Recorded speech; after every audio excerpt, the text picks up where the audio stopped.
በስመ አብ ወወልድ ወመንፈስ ቅዱስ አሐዱ አምላክ ሲያብረና ማተብ። በስመ አብ ወወልድ ወመንፈስ ቅዱስ አሐዱ አምላክ። በስመ አብ ወወልድ ወመንፈስ ቅዱስ አሐዱ አምላክ አሜን። መላከ ብርሃናት ናሁሰናይ ነጋ የደብሮ አስተዳዳሪ፣ በዚህ ያላችሁ እጅንተ እግዚአብሔር ካህናት፣ ላይካነ ምስጢር ዲያቆናት፣ ለዚህ ጉባኤ የታደማችሁላችሁም አባቶች፣ ወንድሞች፣ እናቶች፣ እህቶች እንደምን ዋላችሁ? እንደምን አመሻችሁ? እንደምን ሰነበታችሁ? አሜን። ልዑለ ባህሪ እግዚአብሔር አምላካችን ስሙ ለዘላለም የተመሰገነ ይሁን። ዛሬ እንደ እግዚአብሔር መልካም ፈቃድ ጥቃቅን ፍጥረታት በሚል ርዕስ እንማማራለን። መነሻ የምናደርገው የመጽሐፍ ቅዱስ ክፍለ ምንባብ መጽሐፈ ምሳሌ ምዕራፍ 30 ቁጥር 24 እስከ 28 ያለውን ይሆናል። ይህን ክፍል እኔ አስቀድሜ በንባብ አሰማቸዋለሁ። እግዚአብሔር አምላካችን በቸርነቱ ለድህነታችን የሚጠቅመንን ምስጢር ይግለጽልን። በምድር ላይ 4 ጥቃቅን ፍጥረታት አሉ። እነርሱ ግን እጅግ ጠቢባን ናቸው። ገብረ ጉንዳን ኃይል የሌላቸው ሕዝቦች ናቸው። ነገር ግን በበጋ መኗቸውን ይሰበስባሉ። ሽኮኮች ያልበረቱ ሕዝቦች ናቸው። ቤታቸውን ግን በቋጥኝ ድንጋይ ውስጥ ያደርጋሉ። አንበጣዎች ንጉሥ የላቸውም፣ ሁላቸው ግን በመልካም ሥርዓት ይሄዳሉ። እንሽላሊት በእጅ ይያዛል፣ በነገሥታት ግቢ ግን ይኖራል ይላል። ስለ ቃሉ የአምላካችን የእግዚአብሔር ስሙ የተመሰገነ ይሁን። እንደሰማችሁት ስለ 4ቱ ጥቃቅን ፍጥረታት መፍቀሬ ጥበብ ሶሎሞን በዚህ በመጽሐፈ ምሳሌ የመዘገበልን ነገር ከርዕሱም ከመጽሐፉ ስም እንደምንረዳው መጽሐፈ ምሳሌ በምሳሌ የሚያስተምር የሚናገር፣ ሶሎሞን ብዙ ጊዜ እንደምትሰሙት እንደምታውቁትም እግዚአብሔር ጥበብን የሚተካከለው ሌላ ሰው እንዳይኖር አድርጎ ጥበብን የሰጠው ሰው ነው። እግዚአብሔር ጥበብ የሰጠው ሰው እና ይህን ጥበብ ከተቀበለ በኋላም በድሏል እንደ ሰው። ግን ደግሞ ንስሐ ገብቶ ተመልሶ ከእግዚአብሔር እንደገና ሁሉ ከንቱ እያለ በእውነቱ እጅግ የሚደንቁ ምሳሌያዊ ነገሮችን ተናግሯል፣ አስተምሯል። እና በዚህ በመጽሐፈ ምሳሌ ምዕራፍ 30 ላይ በተለይ ስለ ፍጥረታት የማናስተውላቸው ፍጥረታት ለምን እንደተፈጠሩ ወይም ለሰው ልጅ መማሪያ እንደሚሆኑ እግዚአብሔር መቼስ ፍጥረትን አንዱ የፈጠረበት ዓላማ ለአንክሮ ለተዘክሮ ነው ማለት እያደነቅን ለመማር ከዚያ ለመማር ለማወቅ ስለሆነ ከዚያ የምንማርባቸውን የተለያዩ ፍጥረታት እያመጣ ይነግረናል። ከነዚያ ውስጥ ዛሬ እነዚህን 4ቱን እንማማርባቸዋለን።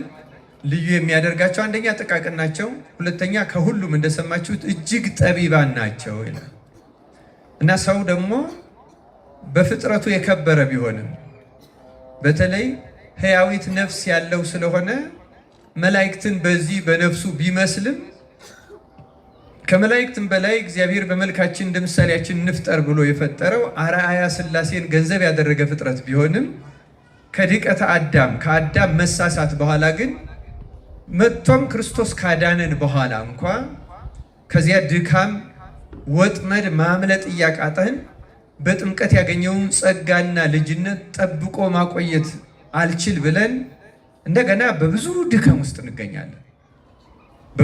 ውስጥ እንገኛለን። እውነቱን ለመናገር ሰይጣን ራሱን ክፉ አድርጎ ከእግዚአብሔር ተገፎ ቢወድቅም ኃይሉ እውቀቱ ስለተነሳው አሁንም የሚሰራው በጣም የረቀቀ ስራ ነው። ይሄ ማለት ምን ማለት ነው? ከእግዚአብሔር ቢጣላም ወደ ጥልቁ ቢጣልም ቢፈረድበትም ክፋትን ከራሱ በማንቃቱ ምክንያት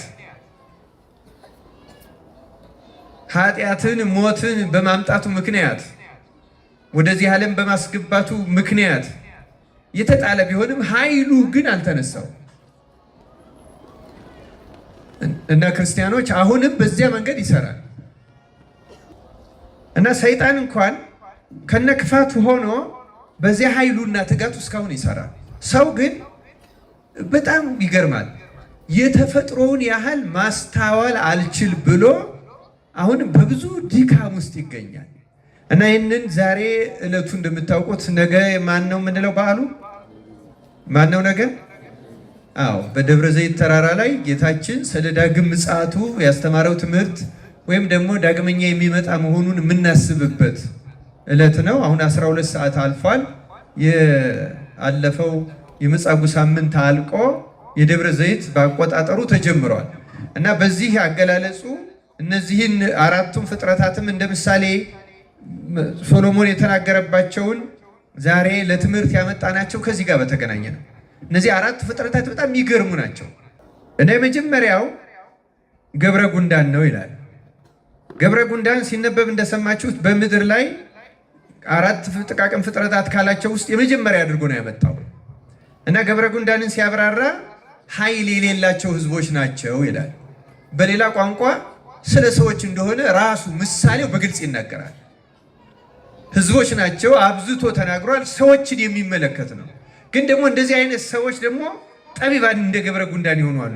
ነገር ግን በበጋ መኗቸውን ያዘጋጃሉ ይላል። እንግዲህ ነገ በደብረ ዘይት ከነጅገ ጀምሮ ሳምንቱን በሙሉ የምንማረው ይህን በተመለከተ ነው እና ጌታም ተዘጋጅታችሁ ጠብቁ ነው ያለው። ገብረ ጉንዳን ለዚህ ትልቅ ምሳሌ ናት። በጣም አስገራሚ ፍጥረት ናት። ገብረ ጉንዳንን እናውቃታለን። እሷን የማያውቅ በየአካባቢው የሌለበት የለም። በጣም ትንሽ ነገር ናት። በክረምት ብትወጣ አንዲት ትንሽ ጠብታ ልትወስዳት ትችላለች። ያን ያክል አቅም የላትም። ለዚህ ነው ኃይል የሌላቸው ወይም ደካማ ህዝቦች ናቸው የሚላቸው ጠቢቡ ሰለሞን። ለዚያ ነው ኃይል የላትም። ውሃን የምትቋቋምበት የክረምትን ጎርፍ የምታቋቋምበት ምንም ኃይል የላትም። ግን ደግሞ ጥበቧን ተጠቅማ ክረምቱን ታሸንፈዋለች። እንደምታውቁት በነገው ዕለት ከሚሰበከው ስብከት አንዱ ሽሽታችሁ መቼ እንዳይሆን ተጠንቀቁ ነው የተባለው። እስቲ ተናገሩ። መቼና መቼ? በክረምትና በሰንበት እንዳይሆን ምን አድርጉ? ተጠንቀቁ። ስለዚህ ክረምት ላይ የምንሰራበት አይደለም። ክረምት የተባለው የክርስቶስ ምጽአት ነው። ከምጽአት በኋላ ወይም ደግሞ የእያንዳንዱ ሰው ዕለተ ሞቱ ነው ምጽአቱ። ምክንያቱም ከሞቱ በኋላ በምጽአት የሚያገኘውን ፍርድ የሚያገኝበት ስለሆነ የእያንዳንዱ ሰው ሞቱ በዕለተ ምጽአት የሚጠብቀውን ፍርድ የሚጀምርበት ነው። እርግጥ እውነት ለመናገር በትምህርት እንዲያንላለን እንጂ አንድ ሰው ሲኦልንም የሚቀምሰው ገነትንም የሚቀምሰው በምድር ላይ በሕይወት እያለ ነው። ክርስቲያኖች ይህም በሕይወታችን ማረጋገጥ እንችላለን።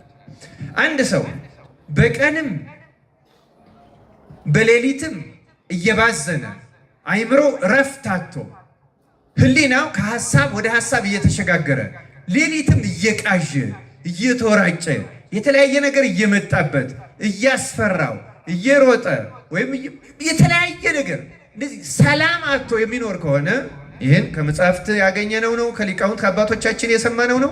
በእርግጠኝነት አንድ ሰው የክርስቶስ ሰላም በልብ ውስጥ ስለሌለ ኑሮ በምድር ላይ የሲኦል የመሆኑ ምስክር ነው። ክርስቲያኖች በምድር ላይ ሲኦል የሚባለው ረሃብ አይደለም፣ እስራትም አይደለም፣ በሽታም አይደለም፣ ሌላ ችግርም አይደለም። በራስ ውስጥ ያለ ሰላም ማጣት ያ ሲኦል ይባላል። ክርስቲያኖች ምልክትም ነው።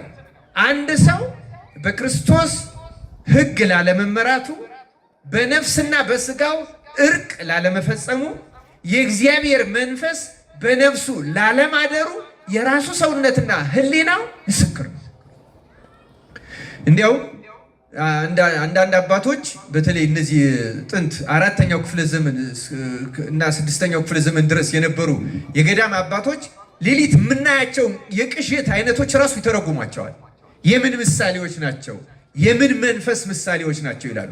ለምሳሌ የእሳት፣ የግጭት፣ የተኩስ የነዚህ ምሳሌዎች የምን መንፈስ ምልክቶች ናቸው እያሉ ተረጉማቸዋል። እያንዳንዳቸው ማለት ከመንፈሱ ጭምር ማለት ነው። ከመንፈሱ ጭምር እና አንድ ሰው ሲኦልንም ገነትንም በምድር ላይ ነው የሚቀምሳት። ተረጋግተን የምንኖር ከሆነ የእግዚአብሔርን ቃል በአግባቡ የምንሰማ ለህሊናችን ሰላም ያለው ለመልካሙም ለክፉም የምንቀበለውን ነገር እግዚአብሔርን በማመስገን የምንቀበል የእግዚአብሔርን ሕግ የሚፈጽም ሰው ካለ መኝታው ራሱ ሰላማዊ ነው። ይህ ጥርጥር የሌለው ነው። ሰላማዊ መኝታ ነው የሚተራው። ያ ሰው አሁንም በምድር ላይ ገነትን ቀምሷታል። ለዚያ ነው በነገራችን ላይ አባታችን ሆይ ስንል በሰማያት የምትኖር ብለን ምንድን ስምህ ይቀደስ ካል በኋላ ምንድን ነው የምንለው? ምን እንላለን? መንግስትህ ትምጣ። መንግስትህ ማለት እኮ በእኛ ውስጥ አድራ ትኑር ነው። መንግስተ ሰማያት በመካከላችሁ ናት ብሏል።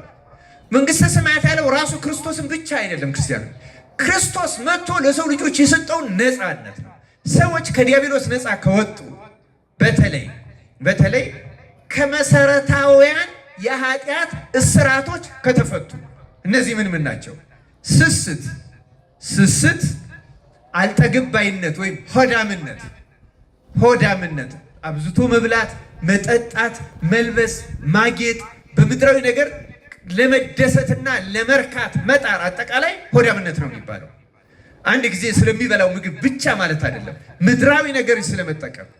ስለዚያ ያለን ስስትና አመለካከት፣ ሰዎች ስላላቸው ንብረት አይተን የምንቀናው መቅናት፣ ጉጉት፣ እዚህ ጋር የምንለው እነዚህ በሙሉ የሆዳምነት መገለጫዎች ናቸው።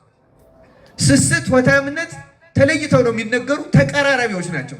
የገንዘብ ፍቅረ ነዋይ፣ ትዕቢት፣ ቁጣ፣ ዝሙት፣ ርኩሰት። ዝሙት የሚለው ያሳንሰዋል። ምክንያቱም በግብር የሚፈጸመው ብቻ አይደለም።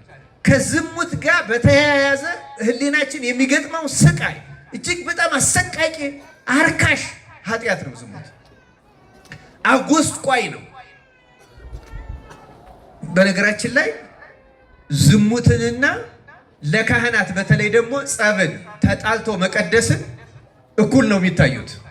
ተጣልቶ የሚቀድስ ካህን እና በዝሙት ውስጥ ሆኖ ክርስቲያን ነኝ ብሎ የሚያስብ ሰው እኩል በእግዚአብሔርና በራሱ ፊት ትልቅ አብርሃም በእኔና በአንተ መካከል ነው ትልቅ ገደል አለ እንዳለው ትልቅ የማያገናኝ መጋረጃ፣ ጥቁር መጋረጃ ነው ያለው።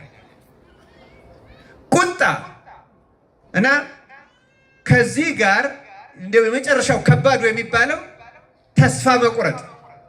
በእነዚህ ኃጢአቶች ውስጥ ያለ ሰው በእርግጠኝነት በሲኦል ውስጥ ነው የሚኖረው። በእርግጠኝነት እኔ አይደለም ምለው መጽሐፍት ናቸው የሚሉት። ሲኦልን እዚህ ውስጥ ነው የምንኖረው ክርስቲያኖች።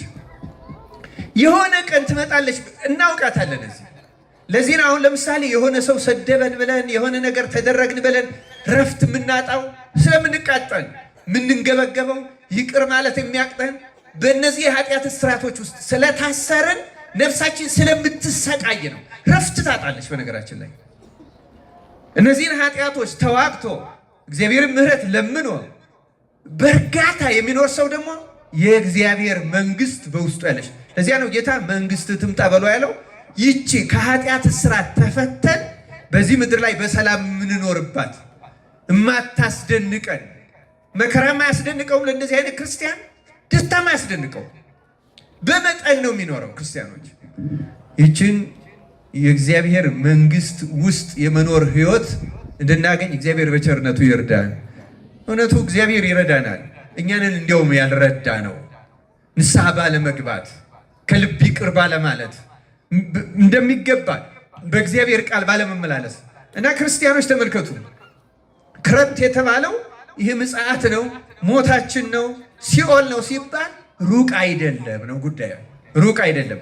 አሁን በህይወታችን የምንኖረው አብዛኛው ሰዎች እኔ አሁን ምልክቱን ብናገር አንዳንድ ጊዜ በዚህ አሁን በቴሌቪዥን ስለ በሽታ ሲነገር ወይም በመጽሔት ወይም በኢንተርኔት ተጽፎ ስናነብ የሆነ በሽታ እንዲህ ያህል ምልክት አለው፣ እንዲህ ያህል ምልክት አለው፣ እንዲህ ያህል ምልክት አለው ሲባል እኛ ውስጥ ያ በሽታ ያለብን የሚመስለን ጊዜ አለ አይደለም እንዴ? ምክንያቱም ቢያንስ የተወሰኑት ምልክቶች ስለምናያቸው። ሲኦልም እንደዛ ናት። በነገራችን ላይ ምልክቶቹን እናውቃቸዋለን አሉ። እዛ ውስጥ ያለን ሰዎች ሲኦል ውስጥ ነው ያለን አሁን ይመስለናል እንጂ ጭንቀት ውስጥ ያለን፣ ረብሻ ውስጥ ያለን፣ መንበዛበዝ ውስጥ ያለን፣ ከቤተሰብ ጋር እንኳን ሰላም የሌለን ሰዎች ሲኦል ውስጥ ነው ያለን። እግዚአብሔር ከዚህ ነፃ እንድንወጣ በቸርነቱ ይርዳል። ታዲያ ገብረ ጉንዳን ብልህነቷ ምንድን ነው? ይሄ ከመሆኑ በፊት ክረምት ከመምጣቱ በፊት መናዋን በበጋ ምን ታደርጋለች አለ? ትሰበስባለች። ገብረ ጉንዳን በመጽሐፍ ቅዱስ የሁለት ነገሮች አብነት ናት። አንደኛ ጊዜን የመጠቀም፣ ሁለተኛ የትጋት አብነት ናት። ለዚያ ነው በክረምት በበጋ መናዋን ትሰበስባለች ማለት መቼ ምን ማድረግ እንዳለባት ታውቃለች። ጌታም በእውነቱ ይህን በተመለከተ ሲያስተምረን እንደው በብዙ መንገድ ይህን የመሰለ ነገር ተናግሮናል። መጀመሪያ ስለ ገብረ ጉንዳን አንድ ተጨማሪ ከሶሎሞን ጥቅስ ላንብብላችሁ። መጽሐፈ ምሳሌ ምዕራፍ 6 ቁጥር 6 ላይ አንተ ታካች ወደ ገብረ ጉንዳን ሂድ፣ መንገዷንም ተመልክተህ ጠቢብ ሁን ይላል። መንገዷን ተመልክተህ ምን ሆን አለ? ጠቢብ እንድንሆን አምላካችን እግዚአብሔር ይርዳል። ገብረ ጉንዳን በጣም ጠቢብ ናት።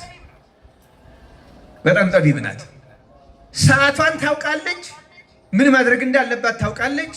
አንድን ከባድ ነገር እንኳን እንዴት መሸከም እንዳለባት ገብረ ጉንዳን ታውቃለች። እና ክርስቲያኖች ገብረ ጉንዳን መንገዷን ተመልክተን ልንማርባት። አሁን ደብረ ዘይት ነው ስንል እንደተለየ ነገር አድርገን አይደለም መውሰድ ያለብን። ሁልጊዜም ሞታችንን ማሰብ አለብን።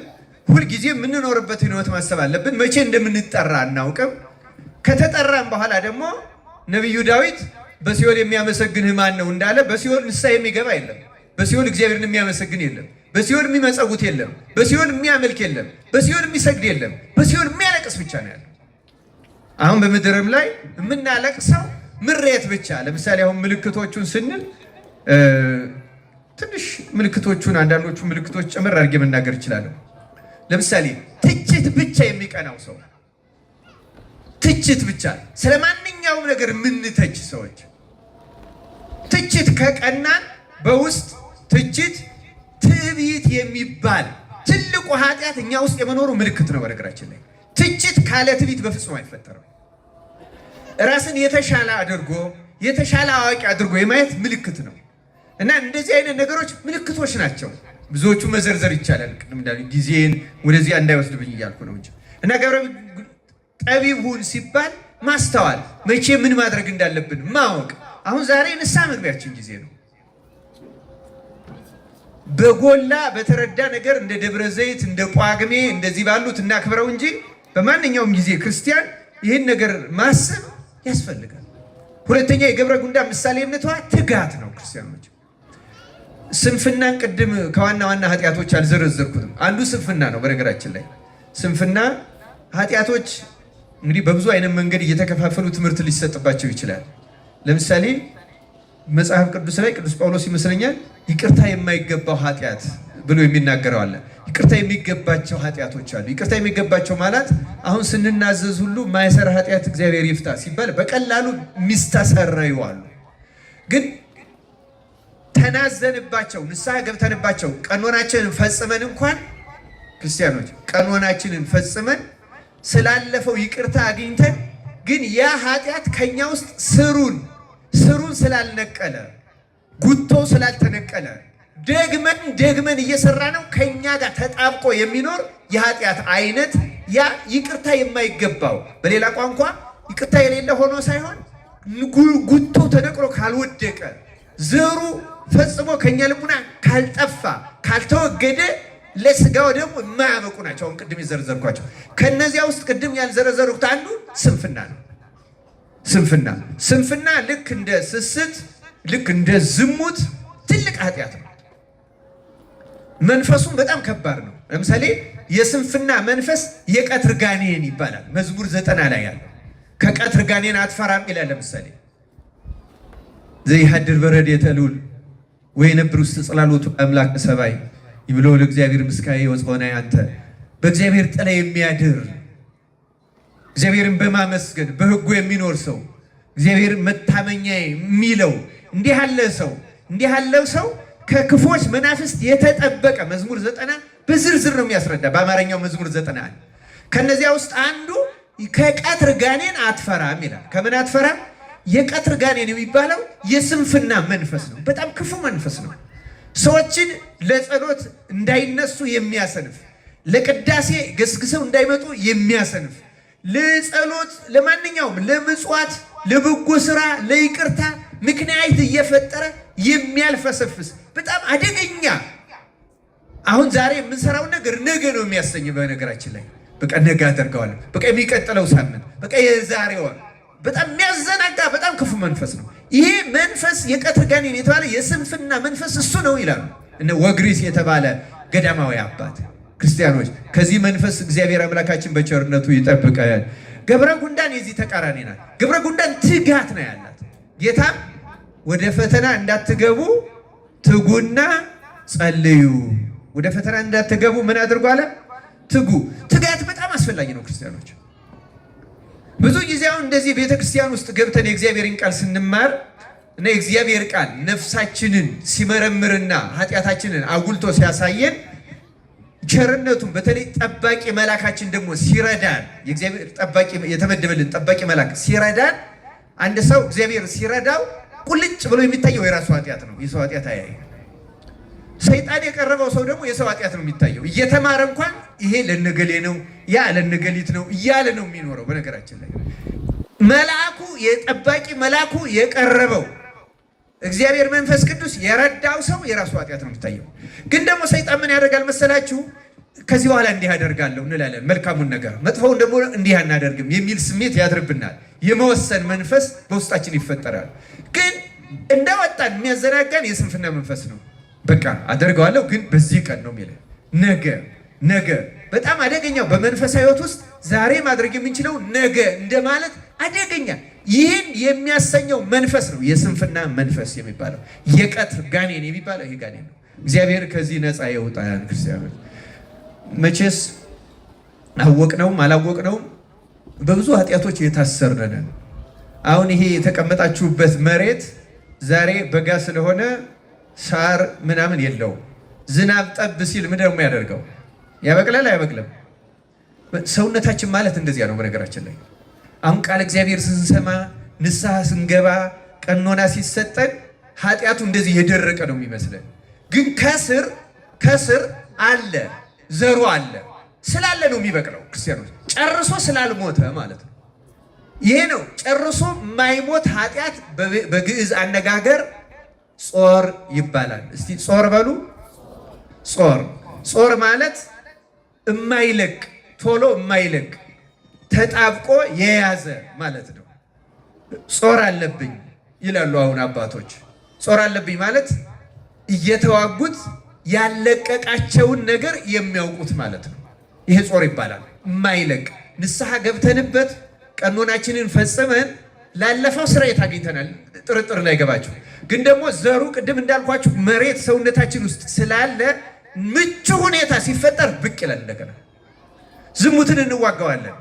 ግን ደግሞ ወዲያው ምቹ ሁኔታ ሲያገኝ ብቅ ነው የሚለው ሰውነታችን። ይገርማቸዋል። እንዲሁም ስለ ዝሙት አባቶች የሚናገሩት አንድ አባባል አለ በሀገራችን። ሰውን ማመን ምን አድርጎ ነው? ቀብሮ ነው ይባላል። እና አሁን ሰው ተንኮለኛ ነው ለማለት እያደረግን እየወሰድነው ነው። ግን በመጽሐፍተ መነኮሳት ዜና አበው ላይ ያለ ነው። በነገራችን ላይ ይሄ ዜና አበው ላይ ያለ ታሪክ ነው። እና ዜና አበው ላይ ያለ ታሪኩን በጣም አስገራሚ ነው። ሰውን ማመን ቀብሮ ነው የሚባለው ለምንድን ነው? አንድ ጊዜ አንድ አረጋዊ አባት ገዳም የኖረ በንጽህና በድንግልና የኖረና ሰይጣንን ተዋግቶ ድል የነሳ አባት በእርጅናው ዘመን በጣም ጽኑ ደዌ በሽታ ያዘው። ጽኑ ደዌ በሽታ ይዘው። በነገራችን ላይ በሽታ አንዳንድ አይደለም ብዙ በሽታ በጣም ሰውነታችን የሚያደክም ካልሆነ ታሞ መተኛት የዝሙት መንፈስን ራሱ ይቀሰቅሳል ይላሉ። ምክንያቱም የሌላ ሰው መጎብኘት ይፈልጋል ሰውነታችን። በሌላ ሰው እንክብካቤ የመፈለግ የመያዝ የመታቀፍ ፍላጎት ያመጣል። አንዳንዱ በሽታ አውቆ ነው ሰይጣን እንደዚያ የሚያደርገው እና በዚያው አታሉ እየጣለ ሄዳል። እና ይሄ መነኮስ እንዲህ ያለ ነገር ሲገጥመው የገዳሙ አባቶች እዚህ ገዳሙ ምግብ ለበሽተኛ አይሆንም። ታውቃላችሁ በእኛ በትልልቅ ገዳማት አሁን እንደዋልባ ባሉት እንደ ማህበረ ሥላሴ በሌሎቹ ሞፈር ቤት የሚባል አለ። ሞፈር ቤት ማለት ምን ማለት ነው?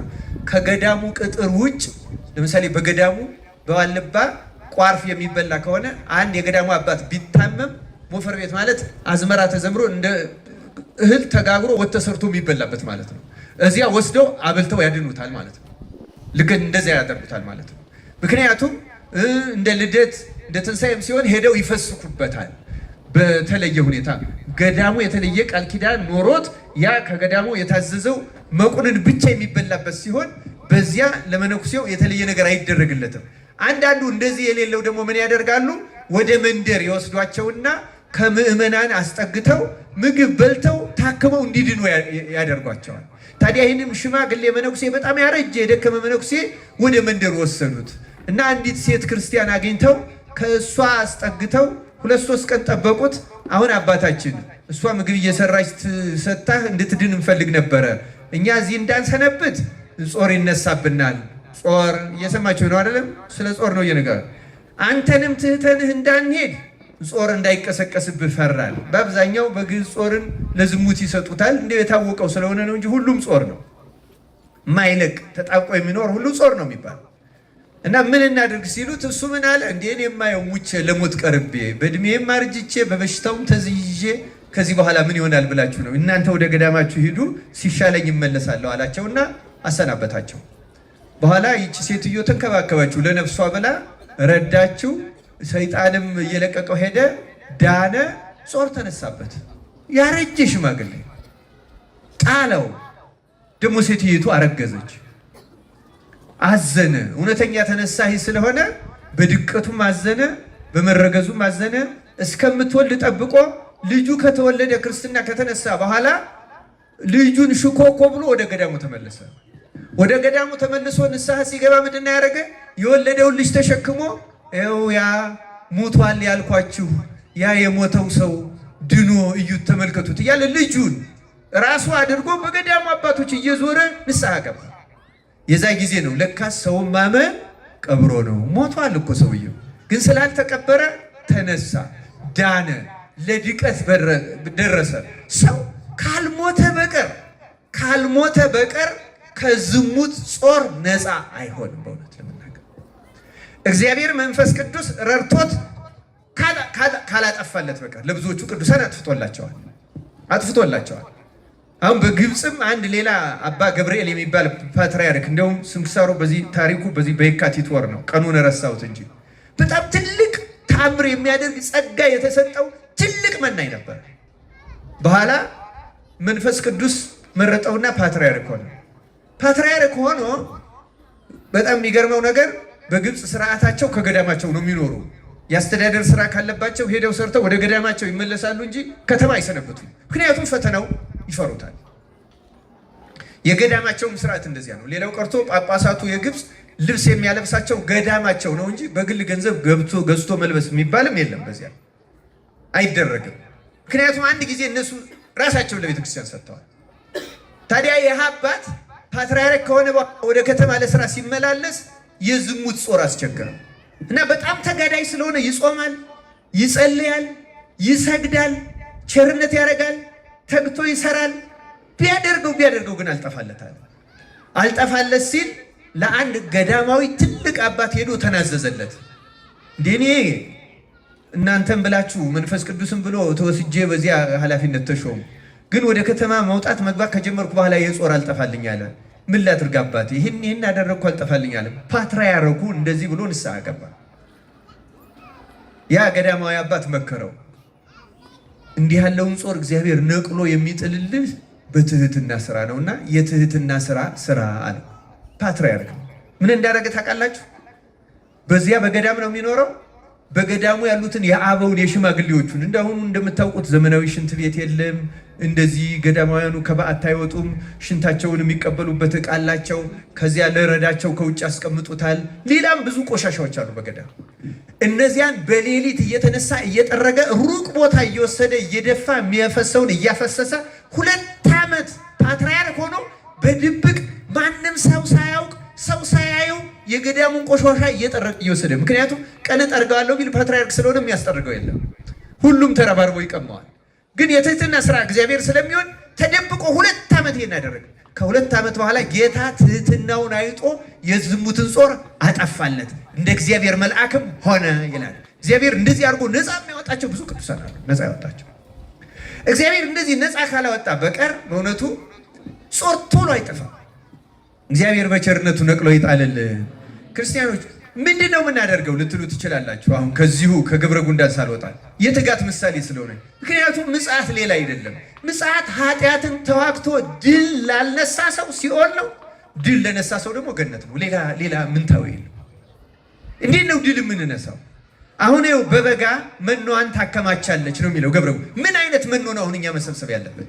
በተለይ እንደ አብይ ጾም ባለው በዚህ ወቅት፣ በጾሙ ወቅት ቅዱሳን በገዳማት ያሉ ትጉሃን ዝጉሃን እንደ መላእክት፣ አንዳንዶቹ ብዙዎቹ አሁን ራሱ በዚህ ዘመን በኢትዮጵያ ውስጥ በሳምንት 1 ቀንና 2 ቀን ወይ 2 ቀን ለምሳሌ ሐሙስ ቀን ይቀምሳሉ። ከዚያ ሰንበትን ስለማይሽሩ በሰንበትም ይቀምሳሉ። ይህ ብቻ እየቀመሱ የሚጾሙ ትጉሃን አሉ። አሁን በኢትዮጵያ ውስጥ አሉ። በዚህ ጊዜ በዚህ ዘመን ቅዱሳን የሌሉበት ዘመንና የማይኖሩበት ዘመን የለም። ክርስቲያኖች እንደዚህ ባለ ጊዜ እኛ ደግሞ ትንሽ ብንተጋ እግዚአብሔርን በእነሱ ጸሎትና ድካም ብንማጸነው ይልቁንም ድል ነሾች በሆኑ በባህሪያችን መመኪያ በንጽሕት ቅድስት ድንግል ማርያም በቅዱሳን መላእክት ደማቸውን በማፍሰሳቸው ምክንያት ልመናቸው በማይከለከለው በሰማዕታት ብንማልደው አሁን ስንቃችንን እንሰበስባለን፣ ምሕረት እናገኛለን። ብዙ በሽታ ድል ይነሳል። ክርስቲያኖች አብይ ጾም እንደ ገብረ ጉንዳን መንፈሳዊ ነገር የምንሰበስብበትና ጠላታችንን አልሸነፍ ያለንን ኃጢአት ነቅለን የምንጥልበት ወቅት መሆን አለበት። ክርስቲያኖች የቀደሙ ምሳሌ ሊጨርሰው። ለምሳሌ ይሄ የሚለመልመውን አንድ ሰው ጾራችንን እንዴት ነው የምንነቀል ካለ አንድ አባት ምን ይላል? እንደ አንድ አትክልተኛ ራስህን ቁጠር ይላል። አትክልተኛ ምን ያደርጋል ይላል? አትክልተኛ አትክልት የሚተክልበት ቦታ ላይ ያሉትን እሾሆች፣ ኩርንችቶች፣ ቁጥቋጦዎች አስቀድሞ ምን ያደርጋል? ይነቅላቸዋል። አይደለም እንዴ? መንቀል ብቻ አይደለም፣ መንጥሮ ለምሳሌ ቆጥቁጦ ከተዋቸው እንደገና ያበቅላሉ። አሁን ያልኳችሁ ያ ነው። ንስሐ የገባንበትን ኃጢአት ከነጉቶ ካልነቀል ነው እንዲያውም 2-3 ቅርንጫፍ ነው ይወጣል። እንደ አንዳንዱ ዛፍ፣ እንደ ባህር ዛፍ እንደዚህ እንደ ሌሎቹ ማለት እንደዛ ያደርጋል። ስለዚህ አንድ ክርስቲያን እንደሚያደርገው ስላለፈ ኃጢአት ተገላግያለሁ ብሎ ብቻ መዘናጋት የለበትም። ያ ኃጢአት ከሰውነቱ ተነቅሎ እንዲወጣ ጉቶ እንዲነቀል ፈጽሞ ያን ነቅሎ መሬት የተባለች ሰውነቱ ማለስለስ አለበት። ምክንያቱም ከዚያ በኋላ የሚመጣ ነገር አለ። ስለዚህ አንዱና እኛ ክርስቲያኖች የምንረሳው ነገር ከንስሐችን በኋላ ያን ከዚህ በፊት የጣለንንና እየደጋገመ የሚጠለንን ጾር ጉቶውን ነቅሎ ከሰውነታችን ከነሰንኮፉ ነቅሎ መጣል የሚጥልልን ክርስቶስ ነው። ግን እኛ ያን ለማድረግ መትጋት አለብን። የገብረ ጉንዳን ትጋት የመጀመሪያ እና አትክልተኛ ሰው ነው የሚያደርገው። ያንን ነቅሎ ከጣለ በኋላ ምን ያደርጋል? አሁን አዲሱን ተክል ብርቱካን ይሁን ማንጎ ቢሆን ይተክለዋል። ተክሎ ደግሞ ዝም አይለው። ምን ያደርገዋል? እንደገና ይንከባከበዋል። ለሱ የሚሆነውን ማዳበሪያውን ውሃውንም ያደርገታል። 4 ነገር ነው የሚያደርግ ማለት። መጀመሪያ ያንን ኃጢአቱን ቆርጦ ይጥላል፣ ቁጥቋጦውን፣ ከዚያ ጉቶውን ነቅሎ ይጥላል፣ ከዚያ መልካሙን ተክል ይተክላል፣ ከዚያ በኋላ ይንከባከበዋል። ክርስቲያንም ምን ነው የሚያደርገው? ንስሐ ይገባል ማለት ስለቀደመው ኃጢአቱ ስርየት ያገኛል። ቆረጠው ያንን ኃጢአት ማለት ነው። ግን ጉቶ ይቀራል። ያን ጉቶ ነው ነቅሎ መጣል ለብዙዎቻችን ያቃተን ያ ነው። እንደገና እየመላለሰ የሚጥለን በዚህ መሰረታዊ ምክንያት ነው። ክርስቲያኑ እንዴት ነው ይህን የምናደርገው? እንዴት ነው ይህን የገብረ ጉንዳን ትጋት ጌታ ትጉና ጸልዩ ወደ ፈተና እንዳትገቡ። እንዴት ነው ይህን የምናደርገው? ክርስቲያኖች አባቶች የሚመክሩት አሉ። ብዙዎቻችን ብዙ ኃጢአቶች ወይም የኃጢአት መናፍስት ኃጢአት የሚያሰሩን ተጣብቀውን የሚኖሩ እንደዚህ አይነት ሊኖሩ ይችላሉ። ግን ብዙ አባቶች የሚሉት ምንድነው? በአንድ ሰው ላይ አንደኛው ኃጢአት አውራ ይሆናል ይላሉ። አንደኛው ኃጢአት ለምሳሌ በአንድ ሰው ላይ ዝሙት አውራ ኃጢአት ይሆንና ግን ስስትም፣ ቅናትም፣ ምቀኝነትም፣ ትዕቢትም፣ ስድብም፣ ልፍለፋም፣ ከንቱነትም ሊጨመርበት ይችላል አንድ ሰው።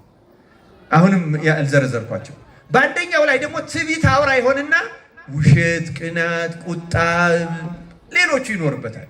በአንደኛው ላይ ደግሞ ሐሰት አውራ ሊሆን ይችላል። ስለዚህ አባቶች የሚሉት ምንድን ነው? እንደነዚህ ያሉ ኃጢአቶች እንዳሉብን የኃጢአት መናፍስት እንዳሉብን ስንረዳ ክርስቲያኖች ማድረግ ያለባቸው ምንድን ነው? በእነሱ ሰውነት ላይ አውራ የሆነውን የሰለጠነውን ነው መርጠው መጀመሪያ መዋጋት ያለባቸው እሱን ነው ይላሉ። ይህን እንድንዋጋ አምላካችን እግዚአብሔር ይርዳል። እንዴት ነው የምንዋጋው ነው ጥያቄው። ምሳሌዎች ብዙ ምሳሌዎች ተመስለዋል። 10 በትር ወይም 10 እንጨት ሰተን አንድ ሰው ስበር ብንለው 10ን አንዴ ነው መስበር የሚችለው ወይስ አንዳንድ እያደረገ ነው መስበር የሚችለው? አንዳንድ እያደረገ ነው አይደለም? ለዚያ ነው አንዳንድ እያደረግን ኃጢአታችን ድል እንነሳለን። ግን በቀላሉ ድል ለመንሳት አለቃ ሲመታ ሰራዊት እንደሚበተነው በሰውነታችን ከሰለጠነው ዋናውን ከተዋጋ ነውና እሱን ድል ከነሳን ሌሎቹ ከሱ ጋር አብረው እየከሰሙ ይሄዳሉ ይላል። እንዋጋቸዋለን። ግን መሰረታዊዋል ግን ያን ስናደርግ ደግሞ ከዚያ ጋር የሚሄዱ መሰረታዊ ነገሮች አሉ። ለምሳሌ ዝሙት የሰለጠነበት ሰው ቢኖር ማድረግ የሚገባው ነገር አለ። ንስሐ መግባት ብቻ አይደለም የሚነቅልለት። ተመልከቱ፣ ከዚህ ጋር የሚሄዱ ከዝሙት ጋር የሚሄዱ መሰረታዊ ነገሮችን ማጥናት አለበት። ዝሙትን የሚያባብሱ መሰረታዊ ነገሮች ምንድን ናቸው? የመጀመሪያው መብል መጠጥ ነው። ዝሙትን የሚያባብሰው ቅዱስ ወግሪስ ይላል በመጽሐፈ ወግሪስ ላይ እንደተጻፈው እንጨቱን ከቆሰቆስ እሳቱ የበለጠ ይነዳል ይላል። አንድ ሰው መብል መጠጥ ከጨመረ ዝሙት ይቀጣጠላል፣ የማይቀር ነገር ነው እና እሳቱን ማቀዝቀዝ የፈለገ ሰው እንጨቱን እንደሚቀንስ የምትበላውና የምትጠጣውን ቀንሰው መጥነው ይላል። ከትዳር ውጭ ላይ ሄድ ይችላል አንዳንድ ሰው፣ ግን በትዳር ውስጥም ሆኖ ለሰንበት ለጾምም ረፍት ላይ ሰጠው ይችላል ሰውነቱ። እንዲህ ያለ ሰው እንጨቱን መቀነስ አለበት፣ ምግቡን መቀነስ አለበት። በጣም የተመጠነ በተለይ በጾም ወቅት። ከዚያ መኝታ ይለያል፣ ይህን ያደርጋል። ከዚህ ቀጥሎ ደግሞ የሚያደርጋቸዋሉ ወደዚህ ህሊናን። በነገራችን ላይ እንደነዝሙት እንደነዚህ ያሉ ኃጢአቶች እንደ ፎቶ ድሮ ፊልም የሚባል ነበር ታውቃላችሁ አይደል? የሚታጠብ ደርሳችሁበታል። እንደዚያ በእኛ ውስጥ ፕሪንት አላቸው፣ የማይለቅ ቶሎ የማይወጣ ማለት ነው። በዝሙት የወደቀ ሰው ትዝታ አለው በዝሙት ከወደቀበት ሰው ጋር እና የሆነ ቀን ይቀሰቅስበታል አውቆ ሰይጣን። ትንሽ ድክመት ሲያገኝ የኃጢአት ጣዕሟ ከፍ ያለ ስለሆነ ያን ጣዕም እያስታወሰ ይቀሰቅስበታል። ስለዚህ ያን ነቅሎ እንዲጥል ምግቡን መቀነስና ሰውነቱን ማድከም ብቻ ሳይሆን ወደዚህ ሊቀሰቅሱ የሚችሉ ቴሌቪዥን ድራማ ሊሆን ይችላል፣ ፊልም ሊሆን ይችላል፣ ልቦለድ ሊሆን ይችላል። በፍጹም ያን ነገር ሊያበረታቱ የሚችሉ ነገሮች በሙሉ ቆርጦ ነቅሎ መጣል አለበት። ከዚያ በኋላ ደግሞ ብቻን ከተቃራኒ ጾታ ጋር መገናኘት ማቆም አለበት። እንዲያውም ለመነኮሳት ሲሆን አባቶች የሚያዙት ሕፃናት ልጆችን ሁሉ ማጫወት የለበትም ነው። ይቀሰቅሳል ጾር በርሱ ራሱን ያን ያክል። ምክንያቱም የኛ መጽሐፍቶቹ ራሱ ይናገራሉ። ለምሳሌ ከሴት ርቆ ንጽ ጠብቆ ነው የሚለው። ከሴት ካለ ርቀት አይጠበቅም፣ ውሸት ነው። ሰው ከምክንያቶቹ ሳይርቅ ከኃጢአቱ ርቅ አለው ቢል እሳት ገለባን እሳት ላይ አድርጎ አይቃጠልም አይነካውም እንደሚል ያለ ሞኝ ሰው ነው። ከሁኔታዎቹ መጠበቅ አለበት፣ መራቅ አለበት። ይህንን እያደረገ ጠንካራ ጾም እየጾመ እየሰገደ ጌታ ኢየሱስ ክርስቶስ ሆይ እኔን ኃጢአተኛውን ይቅር በለኝ፣ ከዚህ ከታሰርኩበት እስራት ፍታኝ። ትሰሙት እንደሆነ ሁልጊዜ ካህናት የሚሉት እማእሰረ ኃጢአት፣ ከኃጢአት ማሰሪያ ማን ይፍታ ነው የሚሉት። ማሰሪያ በነገራችን ላይ ኃጢአት ማሰሪያ አላት፣ እኛን አስራ የያዘችበት ትብትብ ገመድ አላት። እግዚአብሔር ከዚያ ማሰሪያ ነፃ ያውጣን ክርስቲያኖች። እና አንድ ሰው ሰውነቱን እንደዚህ እየገታ እየጾመ እየጸለየ እየተጋ ክርስቶስን ከዚህ ነፃ አውጣኝ የሚለው ከሆነ በትዕግስት ብቻ ይጠብቀው። መንፈስ ቅዱስ አንድ ቀን ያለምንም ጥርጥር ይህንን ኃጢአት ቆርጦ ይጥልለታል። ከዚያ በኋላ ንስሐ ዘማዊውን እንደምን ታደርጋለች ነው የሚባል? ንገሩኝ፣ እንደምን ታደርጋለች? እንደ ድንግል እንላለን አይደለም? ድንግል ታደርገዋለች ማለት ተመልከቱ ክርስቲያኖች፣ የስጋ ድንግልናው ይመለስለታል ማለት አይደለም። ነገር ግን አንድ ሕፃን ልጅ ሩካቤ ምን እንደሆነ አይምሮ እንደማያውቀው ንስሐው እውነተኛ የሆነ ሰው ሩካቤ ምን እንደሆነ እስከማያውቅ ድረስ ሕሊናው ይደነገልለታል። ያ ማለት ጉቶ ያ የዝሙት ስሜት ተነቅሎ ወጣ ሻረ ማለት ነው። ያኔ ነው ድል ተነሳ የሚባለው። ከዚያ ውጭ ድል ነሳ ነው ማለት አይቻልም ክርስቲያኖች። እንዲህ አድርገን ድል እንድነሳው ጠላታችን እግዚአብሔር ይርዳ። ይሄ የሚሳካው በምንድን ነው ካላችሁ፣ በትጋት መልሱልኝ። በምንድን ነው የሚሳካው? ገብረ ጉንዳን ከገብረ ጉንዳን ተማሩ ነው የተባለው። አንተ ሰው ወደ ገብረ ጉንዳን ሂድና ከእርሷ ጥበብን ተማር አይደለም የተባለው? ገብረ ጉንዳን ትጉ ናት። ክርስቲያን ትጉ ነው የሚሆን ስለ ኃጢአቱ። የክርስቲያን ዋናው ትጋት ኃጢአቱን ነቅሎ ለመጣል በቀን በሌሊት በእግዚአብሔር ፊት ማልቀስ፣ በድንግል ማርያም ፊት ማልቀስ፣ አማልጅኝ።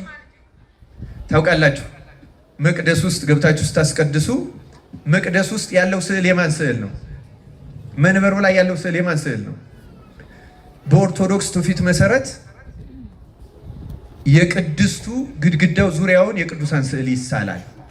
ያን የምናደርገው ለምንድን ነው? በቅዳሴ ጊዜ በገባሬ ሰናይ ቄስ በኩል ራሱ ኢየሱስ ክርስቶስ ሊቀ ካህናት ሆኖ ራሱ ካህኑ እንደሚለው ወረስዮ እንደሚለው ወሚጦ እንደሚለው ወባረክ እንደሚለው የሚያደርገው ገባሪው ክርስቶስ ነው። ገባሪው ምክንያቱም የአዲስ ኪዳን አማናዊ ሊቀ ካህናት ኢየሱስ ክርስቶስ ስለሆነ ገባሪው ክርስቶስ ነው። ገባሪው ማለት ህብስቱን ወይን አድርጎ የሚለውጠው ማን ነው? ክርስቶስ ነው። መንፈስ ቅዱስ ወይም የሥላሴ አንድነት ስራ ነው። ግን በሊቀ ካህናትነት ክርስቶስ ነው እና ክርስቶስ በሚሰየምበት ጊዜ ከመቤታችን ጀምሮ ቅዱሳን በሙሉ ይገኛሉ እና እኛ ደግሞ በቤተ ክርስቲያን ተገኝተን ነቅተን ተግተን ሳናዋራ ልቡናችንን ሳናባክን የምንጸልይ ከሆነ አሁን በአራተኛው ነጥብ አነሳዋለሁ። በዚያ ጊዜ ቅድስት ቤተ ክርስቲያን የምትባለው የዚህ ስብስብ አንድነት ናት። የማን የሊቀ ካህናት የኢየሱስ ክርስቶስ፣ የንጽሕት ድንግል ማርያም፣ ድል የነሱ ጻድቃንና የመላእክት። ለዚያ ነው መልክአ ቁርባን ላይ ሰላም ለኪ ብለን ሰላም ለክሙ ጻድቃን ወሰማዕት ላይ ረፍክሙ በሃይማኖት፣ በዚህ ደግሞ በዕለቱ የመታሰብ ያላቸውም ሰላም ለክሙ ጻድቃን ዛቲ ዕለት ኩልክሙ እድዋንስ በባስማትክሙ የምንላቸው በዕለቱ መታሰቢያ የተደረገላቸው ደግሞ በዕለቱ ተገኝተው የተለየ ምልጃ ያማልዳሉ። የዚህ የቅዱሳን ህብረት ናት። ስለዚህ የዚች አንድነት ስለሆነች የመቅደሱ ውጩ በቅዱሳን ስዕል ይከበባል። ክርስትና የህያዋን በዚህ ያለን የተነሳ ሀያን ኃጥአንና ድል የነሱ ጻድቃን የመላእክት ህብረት ናት። የመቅደሱ ዋናው ሳንቃ ቀኝና ግራ ላይ የቅዱስ ሚካኤልና የቅዱስ ገብርኤል ይቀረጻል። ከጥንት ጀምሮ ያለ የትውፊት ነው። ለምን? ከመጀመሪያ በሰማይ ሳጥናኤልን ድል የነሱትና የመጀመሪያዎቹ አቀብተ እምነት እነሱ ስለሆነ ሃይማኖትን የጠበቁ ስለሆኑ መቅደሱ ደግሞ የእውነተኛ ሃይማኖት መገለጫ ስለሆነ የመቅደሱ በር ላይ የዋናው በር ወደ ምዕራብ ያለው የዚያ በር ሳንቃው ላይ የሚቀረጹት ሚካኤልና ገብርኤል ብቻ ናቸው። ሌላ ይቀረጻል። ውስጥ ያለችው ግን እመቤታችን ብቻ ናት። የመቅደስ አሁን አንዳንዶቹ ገንዘብም ስላላቸው ያስላሉ እንጂ አይሳሉም። ለምን? ውስጡ ቅድስተ ቅዱሳኗ ክርስቶስ ብቻ የገባባት አንደኛዋ መስቀል መሰዊያው የመስቀል ምሳሌ ነው። ስለዚህ በዚያ ማንም አይሳለም። እመቤታችን ግን ሁለተኛዋ ቅድስተ ቅዱሳን እሷ ናት። ከእርሷ ስለሆነ የሐዲስ ኪዳን ኪሩቤል ስለሆነች ብቻ ሳይሆን ከእሷ ነው የሆነው እና ጌታ አባ ሕርያቆስ እንዳለው ምስራቅንና ምዕራብን ሰሜንና ደቡብን አሻተተ እንዳንቺ ያለ አላገኘም ስለተባለ እመቤታችን በኦርቶዶክሳውያን አምልኮ ውስጥ የመጨረሻው መካከል የመቅደሱ መካከል የመሰዊያው ላይ ብቸኛ የምትቀመጠው እመቤታችን እሷን አይተህ ተመልክተህ ማረን ለማለት ነው። ማንን አይተህ ማረን ለማለት ነው? እሷ እኛ የሚታይ ምንም ነገር የለን፣ ምግባር የለን፣ ሃይማኖታችን ጎደሎ፣ ብዙ ድካም ያለን፣ እሷን አይተህ ግን ማረን። በማንኛውም ጊዜ ክርስቲያኑ እሷን አይተህ ማረን በሉት። በእውነቱ እሷን አይቶ ይምረናል። እሷ ናት መመኪያችን ክርስቲያኖች። ይህን ይዞ መማፀን መትጋት ለአንድ ክርስቲያን እጅግ አስፈላጊ፣ በተለይ በአብይ ጾም ክርስቲያኖች ማታ ለምንድን ነው ሳንጸልይ የምንተኛው? በቴሌቪዥን ናላችሁ ዝውር እንዳለ መከራ እንዳያችሁ በስራ ስትደክሙ ውላችሁ ኑሮ ሲያስጨንቃችሁ ውላችሁ ትንሽ አይምሮን ሰብስቦ ሰው እንዴት ከእግዚአብሔር ጋር ሳይነጋገር ይተኛል? ክርስቲያኖች ትጋት፣ ያለ ትጋት አንድንም ክርስቲያኖች መዳን የምንችለው በትጋት ነው። እዩ ከገብረ ጉንዳን ተማሩ፣ ጠቢብ ሁኑ፣ ትጉ። አሁን ነው ማድረግ የምንችለው ክርስቲያኖች። እንዴት በአብይ ጾም ያልተሰበሰበ አዝመራ የነፍስ አዝመራ መቼ ይሰበሰባል? ሲንገሩ ይህ እኮ በጋው ነው። አዝመራ መሰብሰቢያ አሁን ነው። የጸሎቱ ሰዓት አሁን ነው። የስግደቱ ሰዓት አሁን ነው። የምጽዋቱ ሰዓት አሁን ነው። ሌላ ጊዜ አይደረግም ማለት ነው። ይሄ ደግሞ ፈንፋ ደሰ መድረሻው ይሄ ነው። እንግዲህ እህል የሚጠበቀው በመሰብሰቢያው አይደለም። እንደተዘራ ከመዘራቱ በፊት መሬቱ ይለሰለሳል፣ ተዘርቶ ይጠበቃል፣ ይታረማል፣ ከአራዊት ከሌላም ይጠበቃል። በፍሬው ጊዜ ይሰበሰባል። ያ የሚሰበሰበው በእያንዳንዷ ወቅት የምታስፈልገው ገበሬ ወቅቷን ጠብቆ ይዘራል። ገብረ ጉንዳን እንኳን ወቅት ጠብቃ ታደርገ። እንዴት ክርስቲያን በአብይ ጾም ይንዘላዘላል? አሁን ሰለጠነ በምንለው ዓለም አሁን የምስራቅ ኦርቶዶክሶች በአብይ ጾም ሙቪ የሚባል አያዩ፣ ድራማ ምናምን የሚባል አያዩ። እነሱ በነገራችን ላይ የወይራ ዘይት ኦሊቭ ኦይልም አይመገቡም። በዚህ ጾም ቀላል አይደለም ክርስቲያኖች። ሃይማኖት ዋዛ ትጋት ይፈልጋል። ይህን ከገብረ ጉንዳን እንድንማርና እንድንተጋ አምላካችን እግዚአብሔር ይርዳን። ስለዚህ መሰረታዊ ነገሬ ትጋታችን ምንድነው? ጾሙ ጸሎቱ ለምንድን ነው ካል ዋና አስሮ የያዘንን ነፍሳችን ላይ የሰለጠነ አውራውን ኃጢአት ቆርጦ መጣል። ለምሳሌ ሐሰት ወይም መለፍለፍ፣ ዝም ብሎ በማይመለከተው ማውራት፣ እንደዚህ ማለት መተቸት ያስቸገረው ሰው ደግሞ ካለ ይህንን ነቅለጥ አልልኝ እያለ እየጾመ እየሰገደ ሲም እግዚኦ አቃቤ ላፎ የሚለውን 41 ጊዜ አቤቱ ላፌ ጠባቂ ሹምለት፣ ላፌ ጠባቂ ሹምለት፣ ላፌ ጠባቂ ሹምለት የሚለውን 41 ጊዜ እየሰገደ መለፍለፍ። ሰው ሲያገኝ ማውራት የማያስችለው ከሆነ ከሰው ጋር ግንኙነቱ መቀነስ፣ ስራዬ ብሎ ሆነ ብሎ ይቅርታ እየጠየቀ እንደዛ ካልተደረገ አይዳንም። ክርስቲያኖች ድህነት በምድር ላይ ነው፣ ገነትንም እዚሁ ነው፣ ሲኦልንም እዚሁ ነው የምንቀምሰው። ክርስቲያኖች አምላካችን እግዚአብሔር እንድንተጋና እንደው በእውነቱ የእሱን ቸርነት አግኝተን ከኃጢአት ማሰሪያ ለመፈታት ያብቃል። ሶሎሞን መጽሐፈ ምሳሌ ምዕራፍ 12 ቁጥር 27 ላይ ለሰው የከበረ ሀብት ትጋት ነው ይላል። እስቲ ተናገሩ። ለሰው የከበረ ሀብት ትጋት ነው። በቃ ሀብት ማለት ትጋት ነው። ክርስቲያኖች እውነት ለመናገር በምድራዊም ሀብት የተጋ ሰው ያገኛል፣ የሰራ ሰው ያገኛል። ማደጉ አይቀርም፣ መለወጡ አይቀርም። ትጋት ያለው ሰው ከኃጢአት ማሰሪያ መፈታቱ የማይቀር ነገር ነው። ትጋት ያለው ሰው ቅዱሳት መጻሕፍትን የሚሰማ እያነበበ ማታ አሁን ብናነብ ትንሽ በተለይ ማታ የሚመከረው ወንጌል ነው። ወንጌልን በተለይ ከማቴዎስ 5 ጀምሮ ያሉትን ብታነቧቸው እነዚህ መሰረታዊ ሕጎች እንደዚህ የሚሉት ይህን እኮ ነው ያልፈጸምኩትም ጌታ ሆይ ይቅር በለኝ፣ ይህንንም ተላልፌዋለሁ ይቅር በለኝ የሚል ሰው ትልቅ ንስሐ ነው የሚፈጽመው። እንደዚያ ብሎ ጸለየው ቢተኛ ተጸጽቶ ቢተኛ ሌሊቱም ሰላም ይሆንለታል። ክፉዎች መናፍስትንም ያባራቸዋል፣ ድል ይነሳቸዋል። እንደዚህ ተግተን ተዋግተን ድል ለመንሳት አምላካችን እግዚአብሔር ይርዳል። ሌሎቹን አሳጥሬ እናገራለሁ። ጌታ እንግዲህ በነገው በደብረ ዘይቱ ትሰሙታላችሁ። ማንም የማይሰራባት ሰዓት ትመጣለች ይላል አይደለም? መትጋት ፈልገን መትጋት የማንችልበት ጊዜ ይመጣል። ክርስቲያኖች አሁን ጤና ሳለ፣ አሁን ጉልበት ሳለ፣ አሁን ሁሉ ነገር ሳለ ድካም ያለበት ሽማግሌ የሆነ በሽታ ያለበት ለራሱ የሚበቃ ትጋት መትጋት ይችላል። ምንም ይህን እናደርግ አምላካችን እግዚአብሔር ይርዳን። ሁለተኛዎቹ ጥቃቅን ፍጥረታት ውስጥ የተዘረዘሩት ሽኮኮዎች ናቸው። ሽኮኮዎች ያልበረቱ ናቸው ይላል። ያልበረቱ ህዝቦች ናቸው። እኛም ደግሞ እንደምታውቁት ክርስቲያኖች በጾም አልበረታንም፣ በጾም አልበረታን፣ ያልበረታን ነን አይደለንም? ብርቱዎች ነን ወይስ ደካሞች ነን? ደካሞች ነን። ያልበረቱ ሰዎች ነን። ይሄ የታወቀ ነገር ነው። ግን ምን አለ? ሽኮኮዎች ያልበረቱ ህዝቦች ናቸው አለና መኖሪያቸውን ግን በቋጥኝ አለት ውስጥ ያደርጋሉ አለ። ሽኮኮ በጣም ትንሽ ናት። ማንኛውም ቀበሮው፣ ተኩላው፣ አንበሳው ብቻ አይደለም፣ ይሄ ትንንሹ ሁሉ መጥቶ ይዞ ሊበላት ይችላል። ግን ቋጥኝ አለት ውስጥ ከገባች በኋላ ቋጥኝ አለቱን ሰብሮ ሊደፍራት የሚችል አለ? የለም። ስለዚህ እኛ ደካሞች መሆናችን በእውነቱ ጠላታችንን ላለማሸነፍ ምክንያት አይሆንም። እኛም ደግሞ እንዲዚህ የምንጠጋበት አለት አለን። ያ አለት ማን ነው? ቅዱስ ጳውሎስ አንደኛ ቆሮንቶስ ምዕራፍ 10 ቁጥር 4 ላይ ሁሉም ይከተላቸው ከነበረው ከዚህ አለት ጠጥተዋል፣ ያም አለት ክርስቶስ ነበረ ይላል። ያም አለት ማን ነበረ? ስለዚህ ተመልከቱ፣ መፍቀሬ ጥበቡ ሰሎሞን የሚለን እኛ ሰዎች ደካሞች ነን፣ ያልበረታንን። ግን ክርስቶስ ውስጥ የምንደበቅ ከሆነ በእውነቱ በተኩላም በቀበሮም በአንበሳም በሌላም የተመሰለ አውሬው ዲያብሎስ ይፈልግ ያህል ቢያጋሳ ነፍሳችን ጨርሶ ወስዶ ሊያጠፋት አይችልም። ሮጠን ማን ጋር መጠጋት አለብን? ክርስቶስ ጋር። የነፍሳችን አማናዊ ሊቀ ካህናት፣ የነፍሳችን መስዋዕት፣ እውነተኛ መዳኛ ጋር አለታችን ክርስቶስ ነው።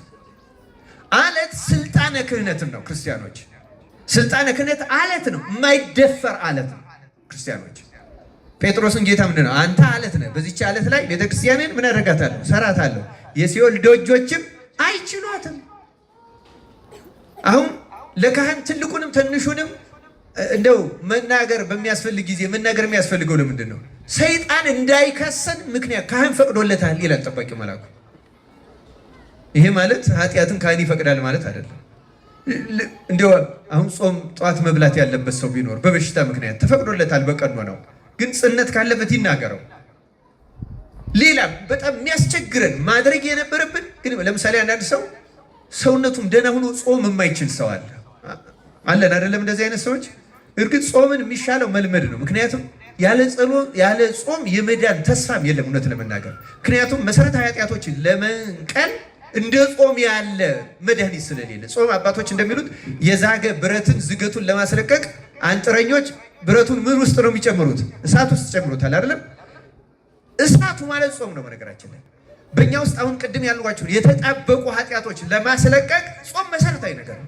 ልክ ነፍስ የጋለ ብረት ከዚያ በኋላ በመዶሻ ነካ ሲያደርጉት እርግፍ እያለ ዝገቱ እንደሚወድቀው ካህን ያኔ ጸሎተ ንስሐን ሲደግምልን ይቅር በለን ሲል ኃጢአት እርግፍ እያለ ነው የሚወድቀው።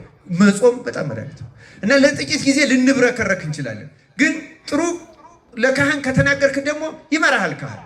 ልክ ሐኪም ቀስ እያለ ያለማመደ እንደሚያድነው ካህንም እንደዚያ ነው የሚያደርገው። እስከ 4 ሰዓት ፈቅጄልሃለሁ፣ ግን 4 ሰዓት ላይ አንዲት ኩርማን እንጀራ ብቻ ብላ። 4 ሰዓት ሲፈቀድልህ ደግሞ አንድ እንጀራ መብላት የለብህም። ደግሞ ቆይቶ መብላት ይቻላል። እውነቴን ነው። በዚያ ሰዓት ተፈቅዶልሃል ማለት ሆድ እስኪሞላ መብላት አለብህ ማለት አይደለም።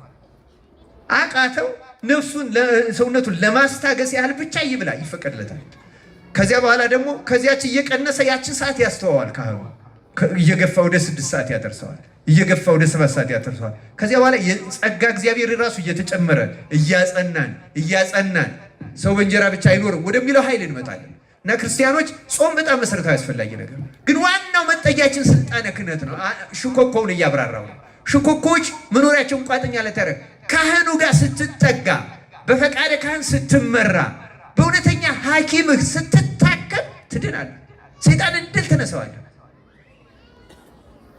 አምላካችን እግዚአብሔር በክርስቶስ ላይ አብዝተን ለመመካት ወደ እርሱ ለመጠጋት እና እሱ ሊቀ ካህናት ሆኖ እሱ በሰጣት አማናዊት ክህነት ስር ተጠልለን ለመዳን ያበቃል። ሽኮኮ እኛ ያልበረታን ሰዎች ነን። ማቴዎስ 7ም ሲተረጎም እውነቱ አሁን የሚነገረው ፈቃደ ካህን ነው። ለምሳሌ ዝናብ ዘነበ፣ ጎርፍ ጎረፈ፣ ነፋስም ነፈሰ፣ ቤቱንም አንድ ላይ ገፉት፣ ቤቱም በአለት ላይ የተመሰረተ ሳይወድቅ ቀረ፣ በአሸዋ ላይ የተሰራ ወደቀ ይላል አይደለም? በአለት ላይ የተመሰረተ በፈቃደ ካህን ላይ ለምን አሁን መንፈሳዊ ነገር ስትጀምሩ ከኃጢአት ልትላቀቁ ስትታገሉ ሰይጣን አውቆ ብልሃት ነው የሚያመጣባችሁ። ለምሳሌ እንዲሁም ይህ ዓለም እኮ አላፊ ጠፊ ነው፣ ረተይው ረቶ ሚል ያመጣበታል። ይህ አውቆ ነው፣ ትዕቢት እንዲሰማው ነው፣ የጸደቀ እንዲመስለው፣ የተለወጠ ነገሮችን ሁሉ ጾሩን ነቅሎ የጨረሰ እንዲመስለው ነው። ካህን ግን እውነት እንዳልሆነ ያውቃል። በመጽሐፍት ያውቀዋል። ካህን በመጽሐፍት ያውቀዋል፣ በመጽሐፍትም ያውቀዋል። በእውነተኛ ካህን ተጋዳይም ከሆነ በሕይወቱም ያውቀዋል። ስለዚህ ተው ይለዋል። ደግሞ በኋላ ይመጣና ደግሞ አግባ ይለዋል። ደግሞ ይህን ወጣቱንም ከዚያ በማግባት ስም ያችንም ይችንም ያንንም ይህንንም እያሳየ ወደ ምንዝር ይወስደዋል። ደግሞ ተው ተረጋጋ ይለዋል። ከጾር አላቆ ነው የሚያጋባው ሲያጋባ እኮ። ምክንያቱም ጾር በጋብቻም አይለቅም። አሁን እንደዚህ ያለው ጾር ተጋብቶም አይለቅም። ፈቃደ ካህን ስልጣነ ካህን ግን ሰይጣንን መትሮ ለመጣል ልክ ያቺ አለት ውስጥ ስትገባ አውሬው ተጸጽቶ እንደሚሄደው አቷት ምንም ሳያደርግ እንደሚሄደው ሰይጣን ምንም ሳያገኝ እንዲሄድ የሚያደርገው ስልጣነ ክህነት ነው። እንደዚህ ስናነሳ ደግሞ እንደወራ አንዳንድ ካህናት እንደዚህ ያሉ እንደዚህ የሚያስቸግሩን የምትሉ ሰዎች አላችሁ። ሁልጊዜም ቢሆን ስልጣነ ክህነትንና ካህኑን መለያየት በጣም አስፈላጊ ነው። ቅዱስ ዮሐንስ አፈወርቅ እንዲህ ይላል። ይህን በተመለከተ ሲናገር ይህን ራሱን ችሎ መማር አስፈላጊ ነው። እግዚአብሔር ይላል ኢየሱስ ክርስቶስ ሁሉም ካህናት የክርስቶስ አይደሉም፣ በሁሉም ካህናት ግን ይሰራል ይላል። ሁሉም ካህናት የክርስቶስ አይደሉም ማለት ክህነታቸውን አልጠብቅ ብለው ንብረትነታቸው የሰይጣን የሆኑ ይኖራሉ። በስልጣኑ ግን ይሰራል ክርስቶስ። በስልጣኑ ምን ያደርጋል? መልሱልኝ። ይሰራል። ክርስቲያኖች ራሱ ጾር ሲሆን ደግሞ ይተዋል። ይዛ ጊዜ ይተዋል፣ ወደሚበልጠውም ይኬዳል። እንዳስፈላጊነቱም ስርዓት ባለው መንገድም እሱ ራሱ እንዲድንም ይከሰሳል። የሚከሰሰው እንዲዋረድ፣ እንዲጠላ፣ እንዲሰደብ አይደለም፣ እንዲድንም ጭምር ነው። በሊቀ ጳጳስ ይከሰሳል፣ ቀኖና ይሰጠዋል፣ ይዳኛል። ካልሆነ ስልጣኑ ይቀማል። ያ ስርዓት አለው፣ መንገድ አለው። ስለዚህ አይደለም ግን ይህን ምክንያት አድርጎ ሰይጣን ከስልጣነ ክህነት አይከልክላችሁ ክርስቲያኖች። በደካማና በሰነፍ ግብሩን ባላወቀ በዚያ ምክንያት። ስለዚህ ሽኮኮዎች የዚህ ምሳሌዎች ናቸው። እኛም በማንኛውም ጊዜ የክርስቶስ ለምሳሌ በክርስቶስ መጠለል ማለት ነው። ክርስቲያኖች ለምሳሌ መኝታችሁ ላይ ተኝታችሁ ያለ የኃጢአት ስሜት ቢመጣባችሁ ምን አይነት የኃጢአት ስሜት? ለምሳሌ የቂም የበቀል የማብሰልሰል እንደዚህ ያረገኝ እንደዚህ ሲኖር አማትባችሁ ጌታ ኢየሱስ ክርስቶስ ሆይ እኔን ይቅር በል እያላችሁ ስሙን ክርስቶስ የሚለውን ከጠራችሁ ደጋግማችሁ ሲቻል 41 ጊዜ ካልተቻለ 12 ጊዜ ካልተቻለ 3 ጊዜ ብትጠሩት ተኖ ይጠፋል። ይቀርባችኋል። መጥራት የክርስቶስን ስም መጥራት ትልቅ መጠጊያ ክርስቲያኖች። ስራ ቦታ ሆናችሁ ትራንስፖርት ላይ ሆናችሁ ሊሆን ይችላል።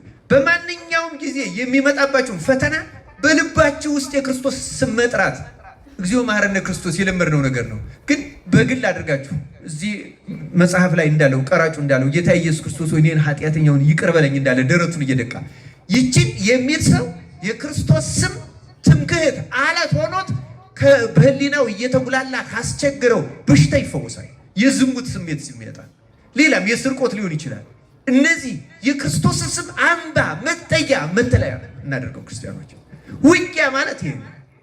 እንዲህ ስናደርግ ፈተናችንን እያቀለል ነው፣ ድል እየነሳን ከዛ በኋላ መቼስ አንዳንድ አቅም የሌለው ሰው አንድ ነገር ሲሆን ወንድሙን ወይ አባቱን እንደሚጠራው ማለት ነው አይደለም? እኛ በማንኛውም ጊዜ የምንጠራው ማንን ነው? ንገሩኝ። ማንን ነው የሚመካ? ቢኖር በማን ይመካ? የክርስቶስን የእግዚአብሔርን ስም መጥራት። እግዚአብሔርን ስም መጥራት አለት ነው፣ አምባ ነው። ለዚህ ነው ዳዊት አምባዬ አለቴ የሚለው እግዚአብሔር ለዚህ ያለው ማሸነፊያው ነው፣ አይደፈርማ። ሶስተኛዎቹ አንበጣዎች ናቸው። አንበጣዎች ንጉሥ የላቸው፣ ሁሉም ግን በመልካም ስርዓት ይጓዛሉ ይላል። ሁሉም ምን ያደርጋሉ? እኛም ክርስቲያኖች የሚያስፈልግን ይህን ስርዓት ነው። በእውነት በኢትዮጵያ ቤተክርስቲያን በተለይ በከተማ ባሉት አብያተ መቃድስ በአሁኑ ዘመን ስርዓት ጠፍቷል። በእውነቱ ተበላሽቷል። ቤተ መቅደስ አሁን በቀን ጊዜ ተገኝቶ መጸለይም አይቻልም። ቤተክርስቲያን የሚመጣ ሰው ቢኖር የራሱን የሚችለውን ካደረገ በኋላ አንዱ ቦታ ቁጭ ብሎ ስልክ ማውራት ነው። የሚያስቅ ከሆነ ይስቃል፣ የሚያናድድ ከሆነ ይጮሃል፣ ይበሳጫል፣ እንደገጠመው ነገር ይናገራል። ቤተክርስቲያን የጸሎት ቤት ናት። ክርስቲያኖች የወሬ ቤት አይደለችም። ከዚህ ጀምሮ እናስተካክለው። እኛ ብንስተካከል እግዚአብሔር ገጸ ምሕረቱን ይመልስልናል። ክርስቲያኖች የምናየው መቅሰፍት በሀገራችን የአብያተ ክርስቲያናት መቃጠል፣ የክርስቲያኖች መታረድ አያሳዝናችሁም? በየዕለቱ ያለው ይህ እኮ ያለ ጥርጥር የኃጢአታችን ውጤት ነው። ክርስቲያኖች እንስተካከል፣ እንታረድ። አንበጣን ያህል የዚህ ተራ ፍጥረት ንጉሥ ሳይኖረው 10 አለቃ ሳይኖረው 100 አለቃ 10 አለቃ ወይም ኮሎኔል ጄኔራል ሳይኖረው በመልካም ስርዓት እንዴት መጓዝ ቻለ? ሰውን ያህል ፍጥረት የመላእክት ወንድም ሆኖ ተፈጥሮ መጻሕፍት ተጽፈውለት ነቢያት አስተምረውት ሐዋርያት አስተምረውት ሊቃውንት ተርጉመውለት ቅዱሳን ስራ ሰርተውለት በየዘመኑ ያሉ ካህናት መምህራን እየነገሩት ሰው እንዴት ከስርዓት ይወጣል? በእውነቱ አሁን በቤተ መቅደስም ብዙ የምናጓድለው አለ። በጣም ብዙ እንዳይቀር ከመየታጎል እውነቱን ለመናገር ሰውም ስለሚበላ ነው እንጂ አሁን ስርዓት ጠፍቷል። ስርዓቱን አክብረን ለመዳን አምላካችን እግዚአብሔር ይርዳን። መጻሕፍት፣ ካህናት፣ ዲያቆናት አለን። በዚህ በጉባኤውም በስርዓቱ ለብቻ መሰልጠን ያስፈልጋል። እኒህን የተመለከቱ ነገሮች ግን ስርዓትን ማሟላት በጣም አስፈላጊ ነው። አሁን ይቀርመኛል። አሁን ገና ቅዳሴ ስንገባ ሃሌሉያ እመቦ ብእሲ ምንድን ነው የምንለው? መጻሕፍትን ቃል ሲነበቡ የማይሰማ ቢኖር በቅዳሴ ጊዜ የሚቀመጥ በቅድመ እግዚአብሔር በንጉሥ መቆሙን አቅልሎ የሚቀመጥ ቢኖር እንዲህ ያለ ቢኖር ምንድን ነው የምንለው? ይሰደድ ቤተክርስቲያን ነው አይደለም? እና በአብጥሊስ እንደተባለው ሐዋርያት በአብጥሊስ እንዳሉን ይሰደድ እንላለን። ግን መጀመሪያ ካህን ነው የሚሽረው ይሄንን። ምክንያቱም ንባቡ ራሱ አይነበብም አግባቡ። ገና ንባቡ ሲጀመር ወዲያው መርግፉ ነው የሚመጣው። ዜማው ቅዱስ እንደው በእውነቱ ዜማው በጣም አስፈላጊ ነገር። ዜማው እኮ የተሰራው ይላሉ አንድ አባት ሲሉኝ እንደሰማሁት ዲያቆናት አንበው ሲመለሱ እያወሩ እንዳይሄዱ እያዜሙ እንዲሄዱ እንዳይሳሳቱ ተብሎ ዜማው ራሱ መርግፉ የተፈጠረው ለዚያ ነበረ። ሌላ ነገር እንዳይናገሩ ማለት በቅዳሴ ጊዜ እንጂ ንባቡን ለማስቀረት አይደለም። ምክንያቱም ንባቡ ራሱ የምንቀደስበት የመጽሐፍት ምስጢር የሚታደለው በቅዳሴ ምንባብ ነው። እንዲያውም ዜና አበው ላይ ምን ይላል? መጽሐፉ ፊደሉ የጎላ ይሁን፣ አንባቢው አጥርቶ ያንብብ ነው የሚለው። አሰምቶ በደንብ አድርጎ የመጽሐፉ ፊደልም የታረመ ይሁን ይላል። ዜና ብላ የተጻፈ ነው በነገራችን በመጽሐፋቸው። ምክንያቱም የምንቀደሰው በእግዚአብሔር ቃል ነው። ጌታ ብሏል ዮሐንስ 6 ላይ ቃሌ መንፈስ ነው ሕይወትም ነው። የእግዚአብሔር ቃል እኮ ሕይወትም መንፈስም ነው። ነህምያ እኮ እንደውም በብሉይ ኪዳን ኢየሩሳሌም ሲሰራ ጽዋውያን የተማረኩት ተመልሰው ገና አዝመራ ስላላዘመሩ ቀድማችሁ መስራት አለብን ስለተባለ ሲሰሩ ውለው ደከሙት፣ ራባቸው። ቁጭ አደረገና ኦሪቱን ሲያነብላቸው እንደበሉ ኃይል አግኝተው ተነስተው መስራታቸውን ቀጠሉ ይላል። ለሚያምን ኦሪት እንኳን የእንጀራ ያህል ጉልበት ተሰጠ ነበር። እንኳን ወንጌል የክርስቶስ ቃል ክርስቲያን እንኳን የአዲስ አበባ መስማት መጠንቀቅ። እንደ ቅዳሴ ያለ የመጨረሻ ጸሎት የለም። በእኛ ቤተክርስቲያን ደግሞ እንደ ቅዳሴ ያለ የተናቀ የለም። ምክንያቱም ያቋቋሙ መምህር በሙያው አቋቋም ስለሚበልጥ ይሄ ሰሞነኛ ነው የሚለው ሲንቅም፣ የድጓው መምህር እንደዚያ ይላል፣ የቅኔው እንደዚያ ይላል። ተሸፋፍኖ ደክሞ ሌሊቱን ሲቆም አድሮ ሲደክም አድሮ ተጎድቶ ይሄዳል። እውነት ለመናገር ባለመማር ባለማወቅ ምክንያት ከክርስቶስ ጋር እንዴት ሰው ይወጣል? አሁን የኛ የመጻሕፍት መምህራን በውዳሴ ማርያም በሐሙስ ውዳሴ ማርያም ትርጓሜ ላይ ያስገቡት የነዚህ ሳያስቀድሱ የሚወጡትን አገልጋዮች ማለት ነው። ከሌሊቱ ከቁመቱ ቀንሰው ቅዳሴው የሚጨርስ ድካም አለ፣ የታወቀ ነገር ነው። የመርጌቶቹ ድካም ቀላል አይደለም። ግን ደግሞ ከዚያ ቢቀንሱ ይሻላቸዋል። ቅዳሴውን ከሚቀንሱ የቁመቱን ሰዓት መቀነስ ይሻላል። እውነት ለመናገር ማሰሪያው እሱ ነው። ሰው እንጨት እንኳን ሰብስቦ ካላሰረው ተበታትኖ ነው የሚወድቀው። እና ቅዳሴው መሰረታዊ የመጨረሻ ከቅዳሴ በኋላ አሁን አውደ ምሕረት መተን እናስተምራለን። በነገራችን ላይ አሁን ያ በስራ ክልክል ነው። ግን አሁን የሚደረገው ለምንድን ነው? ሰው ሌላ ጊዜ መጥቶ ስለማይማር ማለት ነው እንጂ ስርዓቱ ዋዜማ የሚባለው የኛ የቅዱስ ያሬድ መቼም ከፍ ያለ ዜማ እግዚአብሔር ገልጾለት በዚህ አድርገነው ነው እንጂ አሁን ግብጾችም ሌሎችም ያደርጉታል። ዋዜማ ማለት አሁን ለእሑድ በእኛ ሀገር እንግዲህ አፄ ዘርዓ ያዕቆብ ብቻ ይመስለኛል የሞከረው። ህዝብ ተሰብስቦ ማታ ቁጭ ብሎ መማር አለበት። በኢትዮጵያ ግን እንዳሁኑ ከተማ ስላልነበረ ገጠርም ስለሆነ ወንዞችም ስላሉ ተሰብስቦ መጥቶ ተምሮ አምሽቶ ሄዶ ሊመጣ አይችልም ሰው በእውነቱ። ያም ነው አንዱ የበደለው እንጂ ዋዜማ ማለት ምዕመናን ይገኛሉ፣ ጸሎት ይጸለያል በደንብ። አሁን ማህሌትም ባይቆም ልክ እንደ ተፈስዮ ማርያም እንደ መልካ ስዕል እንደ ምናምን ያለው ጸሎት ማታ ነው የሚጨርሱት። አሁን ግብጾች እስከ ምሽቱ አረሳ ነው የሚጨርሱ። ከዚያ በኋላም አይበላም። እውነቱን ለመናገር በጊዜ ይቀመሳል። ለቁርባን ነው የሚዘጋጁት። እሁድ በነቀደም ብሎ ይመጣል፣ ቅዳሴ ይቀደሳል፣ ይቆረባል። ክርስቶስ ተሰይሟል። ክርስቶስ ከተሰየመ እሱ ሊቀ ካህናት ሆኖ ምስጢራትን ከለወጠ ከዚያ በኋላ ትምህርት የለም። ወንጌል ላይ የታዘዘች ናት በስርዓት እሷም ከምንባባቱ በኋላ። ምክንያቱም ምንባባቱ ለማንጻት ነው የሚነበቡ፣ ቆራቢዎቹንም ለማዘጋጀት ነው። አጠቃሎ ወደ ቁርባን የሚያዘጋጅ አጭር ትምህርት ሰጥቶ አንጽቶ አጥቦ ማተም ማለት ነው በስጋው። ከስጋው ደግሞ በኋላ ምንም የለም። አሁን እኛ ስርዓት ጣሳችሁ ላለመባል አድንኑን እናዘገያታለን እንጂ ስርዓት አይደለም። ትምህርት በዋዜማ ነው ማለት ያለባት። እኛ ስርዓት ብናውቅ ማለት ነው። ከዚያ በኋላ በተለይ እቱ በሰላም ከተባለ በኋላ በቤተ ክርስቲያን ህዝብ ሰብስቦ የሚጸልይ ካህን ቢኖር ስልጣኑ ይሻር ነው የሚለው። ምክንያቱም ከክርስቶስ ሊቀ ካህን በላይ ራሱን አግኗላ። እሱ ከተሰየመባት ቅዳሴ በላይ አንድ ነገር ማድረግ አይችልም።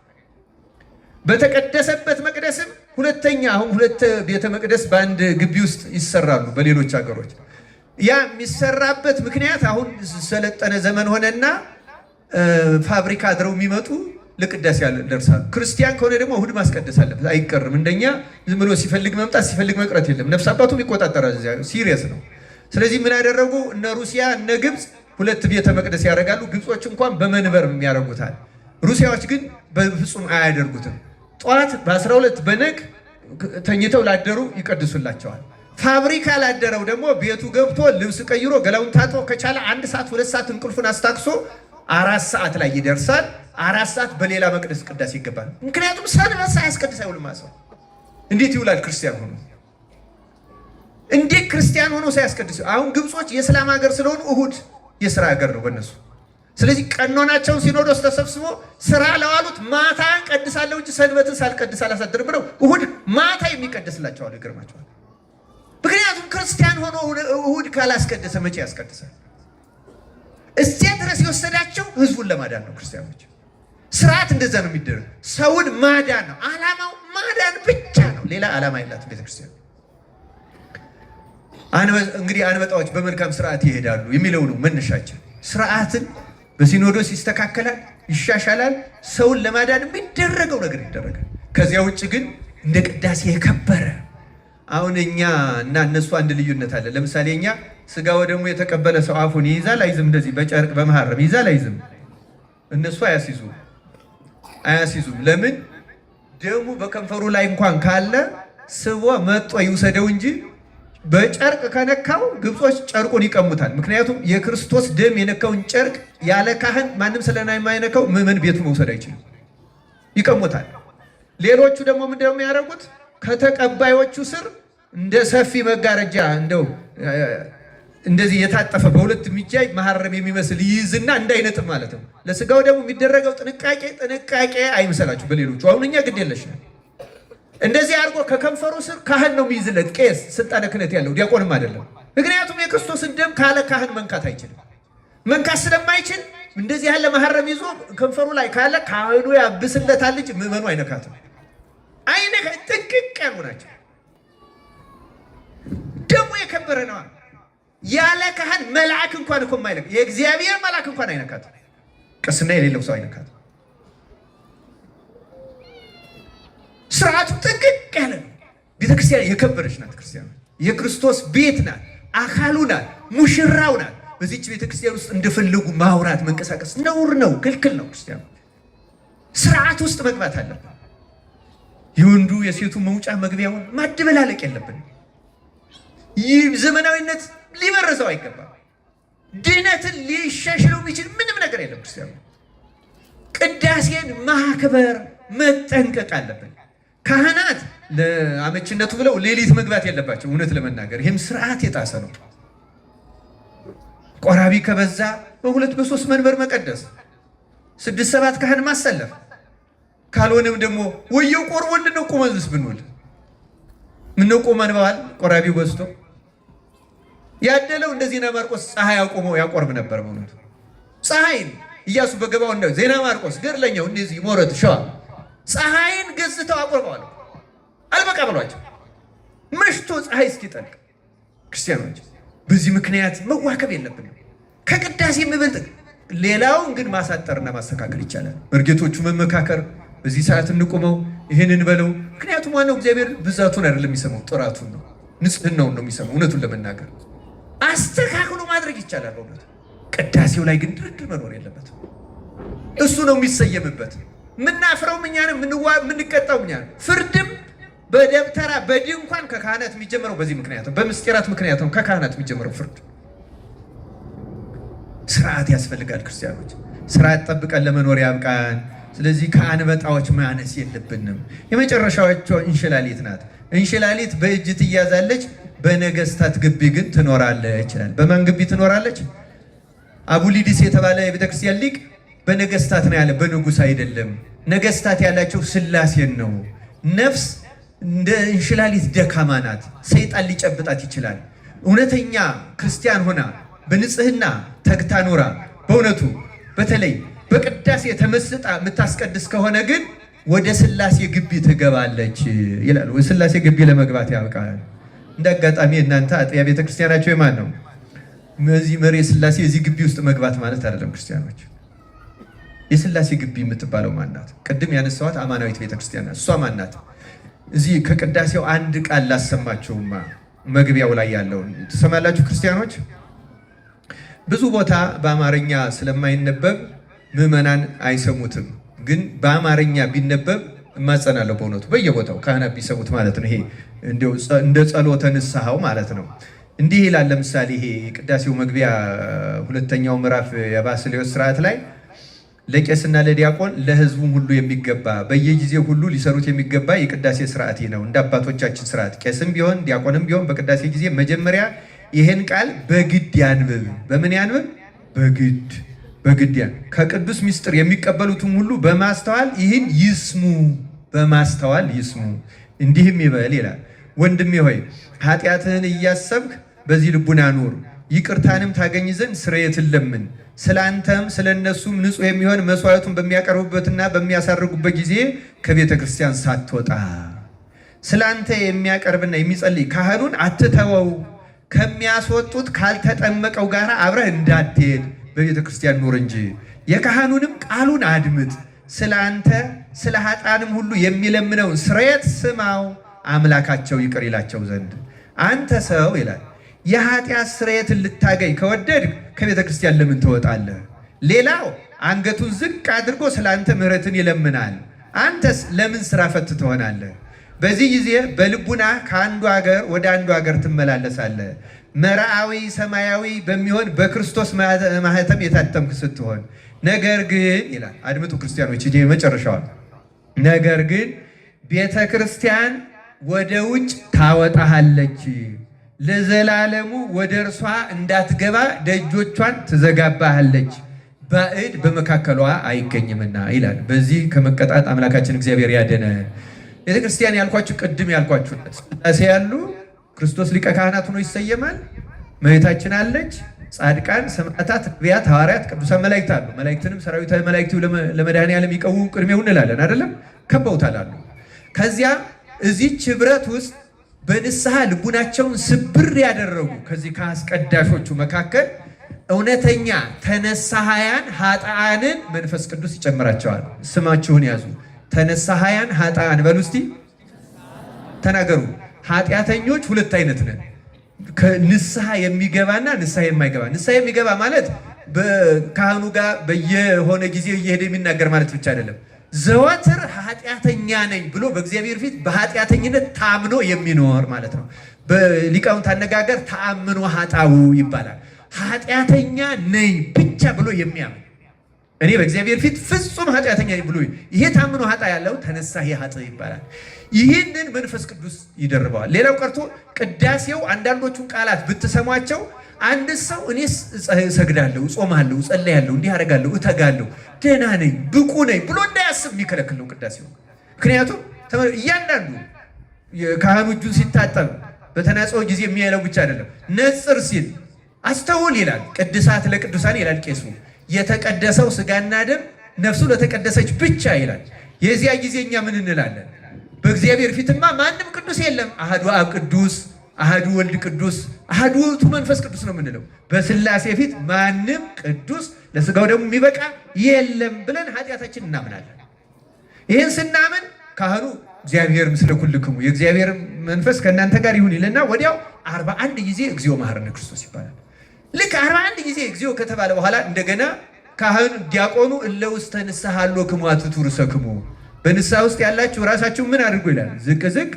አሁን ካህኑ ወደ ህዝቡ ይዞርና አቤቱ ጌታ ሆይ በንስሐ ውስጥ ያሉትን ቀደመ በደላቸውን ይቅር ብለህ ወደ ንስሐቸው ተመልከት፣ ኃጢአታቸውን አስተስርይላቸው እና እንዲህ እያለ ወደ ቅድስት ቤተክርስቲያን ጨምራቸው አንድ አድርጋቸው ይላል። ወደ ቅድስት ቤተክርስቲያን ምን አድርጋቸው? አያችሁ፣ ተነሳሃያን ኃጥአንን በዚያ ቅጽበት መንፈስ ቅዱስ ወደዚያ ህብረት ወደ ስላሴ ግቢ መግባት የተባለው ሄደ። ወደዚያ አስቀዳሽም ቀዳሽም እዚህ ውስጥ ላይ ገባ ይችላል። እንደሚገባው ልቡ ካልተስተካከለ እንደሚገባው ኃጢአተኛነቱን እያመነ የማይለምን የማያማልድ የማይማጽን ከሆነ መንፈስ ቅዱስ በውጭ ያስቀረዋል። እንዲያውም እዚህ ላይ እንደሰማችሁት ቤተክርስቲያን ደጇን ለዘላለም ወደ እርሷ እንዳትገባ ደጇን ትዘጋባለች ይላል። አሁን ደጁ የተዘጋበት ማለት ምን ማለት ነው? ሊቀድስ ሊያስቀድስ ይችላል፣ ግን ምንም ይቀልበታል። እንዲያውም ልማድ ብቻ ይሆንበታል። አይፈራ፣ ልቡ አይደነግጥ፣ እግዚአብሔር ያለ አይመስለው ምንም። አሁን መቅደሱን ሁሉ መነጋገሪያ እንዳደረግ ነው ማለት ነው።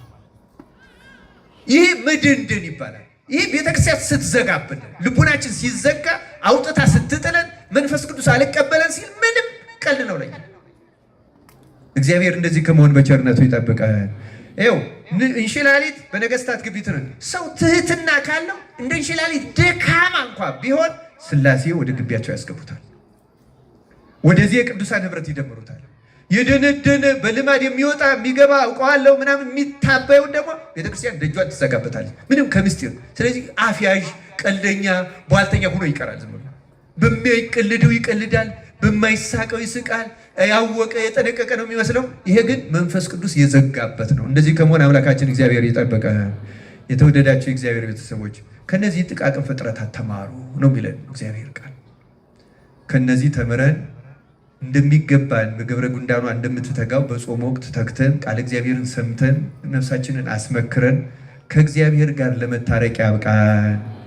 ይህን ከንቱነት አሁን ይሄ ስላቁ ምናምኑ ከንቱነት ይባላል። በብዛት የምናውቀው እኛ ከንቱ ውዳሴን ነው።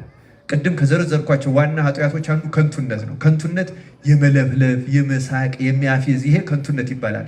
ልክ እንደ ዝሙት እኩል የሚያረክስ ኃጢአት ነው። ክርስቲያኖች የፌዘኝነት በአሁኑ ጊዜ በእኛ እንዲያውም አሁንማ ፌዘኛን ፈሊጠኛ ሁሉ የሚል ስም ሰጥተውታል። በግዕዝ ፈለጠ ማለት ለየ ማለት ነው። ፈሊጥ ማለት ጽድቅና ኃጢአት ክፉና በጎ ለመለየት መንፈስ ቅዱስ ጸጋ የሰጠው ሰው ነው እንጂ ፈሊጥ ላይ ደርሷል የሚባለው ማንም ሰው አነጋገር ስላራቀቀ ፈሊጠኛ ይባላል። እሱ አፍያዥ ነው የሚባለው።